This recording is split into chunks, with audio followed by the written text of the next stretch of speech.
You know, an old established political creed is the one that says, in politics, there are no permanent friends or enemies, but permanent interest. But then political intrigues are key elements in the game. With a few meters to go to the finish line, in a manner of speaking, the presidential flag bearer of the People's Democratic Party, PDP, Alhaji Atiku Abubakar, is asking the candidate of the ruling All Progressives Congress, APC, Asiwaju Bola Tinubu, to withdraw from the presidential race to avoid a crushing defeat. Now, the Atiku camp believes that the APC presidential candidate has lost his fighting chance in the coming presidential election amidst the controversy trailing his running mate, Senator Kashim Shettima. According to British writer of political history, Ernest Benn, politics is the art of looking for trouble, finding it, whether it exists or not, diagnosing it incorrectly, and applying the wrong remedy, Yusuf. That definition is it a laughing matter? He likes to laugh. What a funny definition. You see, in the language of political campaigns, this is what they call political jokes. J-O-K-E-S? Jokes. Joke, yeah. Really? No, it's a political joke. This is what every or virtually all the candidates have been doing so far. Asiwaju has done it countless times in this campaign. We just advise Atiku, you have no chance in it. You have a serial loser and defeating you again. I'm retiring you. So yeah. The other time you see somebody saying Atiku and Asiwaju should go and sit and give a younger person.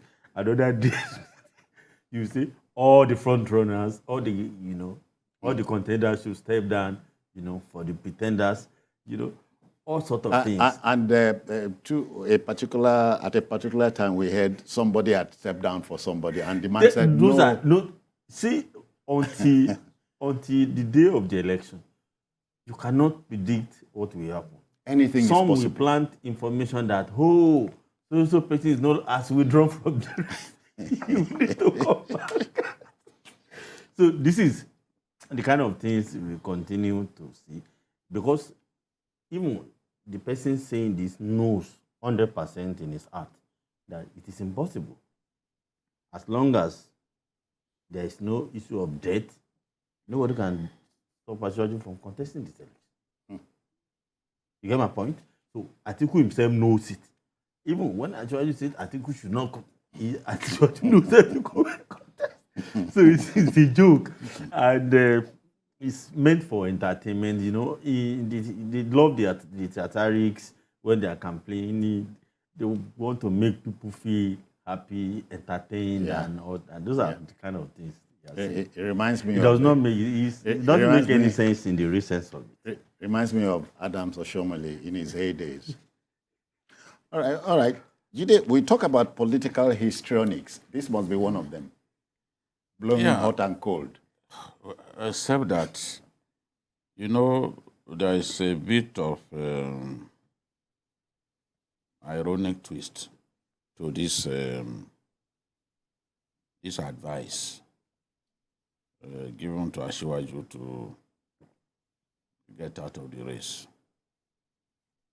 The PDP spokespersons are in a kind of tight race amongst themselves. Everyone wants to impress the boss. So you see all kinds of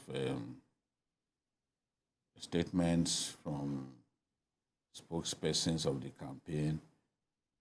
There was even one that I saw accusing Asiwaju of encouraging his aides to be abusing the president. So, and I'm like, what is your business with what happens in their party? If somebody abuses the president, that person is from the APC. Why is it a concern to you that you now issue a statement regarding that, saying that Asiwaju is telling his aides to abuse President Buhari? Now, the strategy is clear that if they can push President Buhari, they can give the impression that, look, the man that you are supporting, whom you want to see succeed you, does not respect you. He's telling his people to abuse you. Every opportunity, his people attack you. And maybe Buhari will now say, no, I don't want this person. And we will withdraw his support for the candidate of his own party.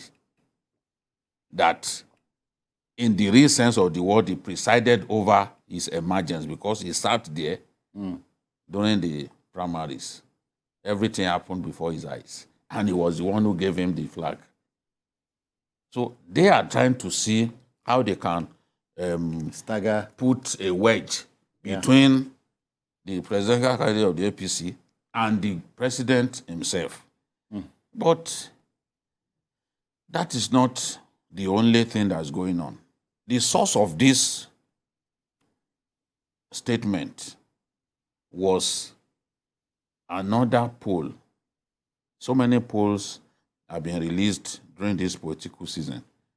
There is a next year poll showing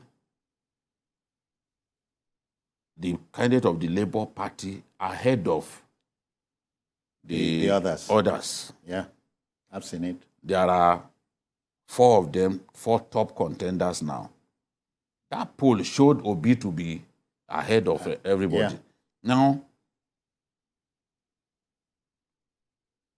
the spokesperson of the Tinubu campaign admitted to the fact that, yes, Atiku is strong in certain areas.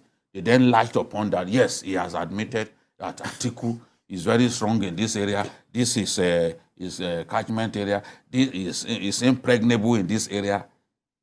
But they stayed away from admitting that that same poll that they referred to, showed a Peter Obi ahead of Atiku.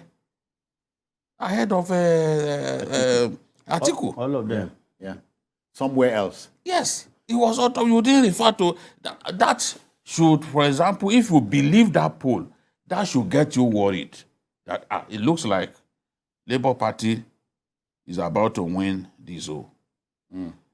What the APC people are trying to do is show that, look, these polls do not represent the way our people will vote. Opinion polls are not exact science. Yeah. You cannot put too much on it because we saw how opinion poll failed in 2016 when they all felt that Trump was going nowhere and Trump won the election. They were now asking themselves after that, where did we miss it? How come all of us didn't know that this man could win? Of course, it's no longer news that the flag bearer of the PDP in the forthcoming elections is asking the APC presidential candidate, Asiwaju Bola Tinubu, to step down now to avoid a crushing defeat, you know.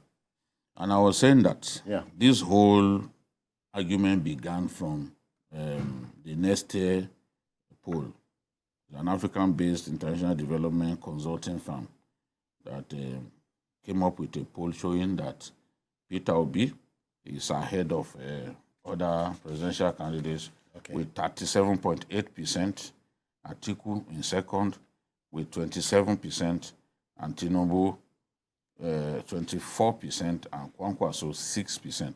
Now, in the Southwest, this poll gives Ekiti State to Labour Party, gives Lagos to Labour Party, gives Ogun to Labour Party, gives Osun to PDP, gives Ondo to APC, and gives Oyo to Labour Party. So this poll envisages that APC will win only one state in the Southwest, despite Tinubu being in the race. That's not possible. And they believe that Lagos will also be won by Peter Obi of Labour Party. Then in the South, they expect Peter Obi to win Akwa Ibom, win Bayelsa, win Cross River, win Delta, win Edo, win Rivers. That means the whole of the South. And then Southeast, they expect him to win all the Southeast states, the five of them. Abia, Anambra, Ebonyi, Enugu, and Imo. They expect PDP to win the president's home state of Katsina with 39.7%.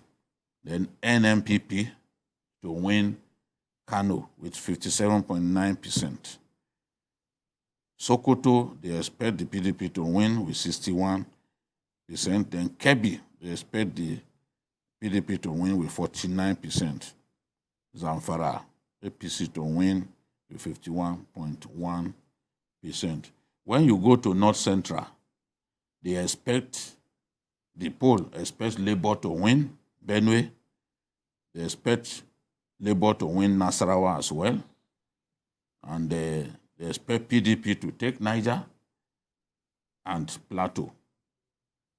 But APC to take Kwara and Kogi. Then coming to the Northeast, the poll expects PDP to win Bauchi with 60% of the votes. Then Borno, APC with 62%. I expect the margin to be higher in Borno if that's what will happen. Then APC to win Yobe with 46% and PDP 32%. So again, that's not the way the voters behave in those two states. They don't allow any party to come close to the APC.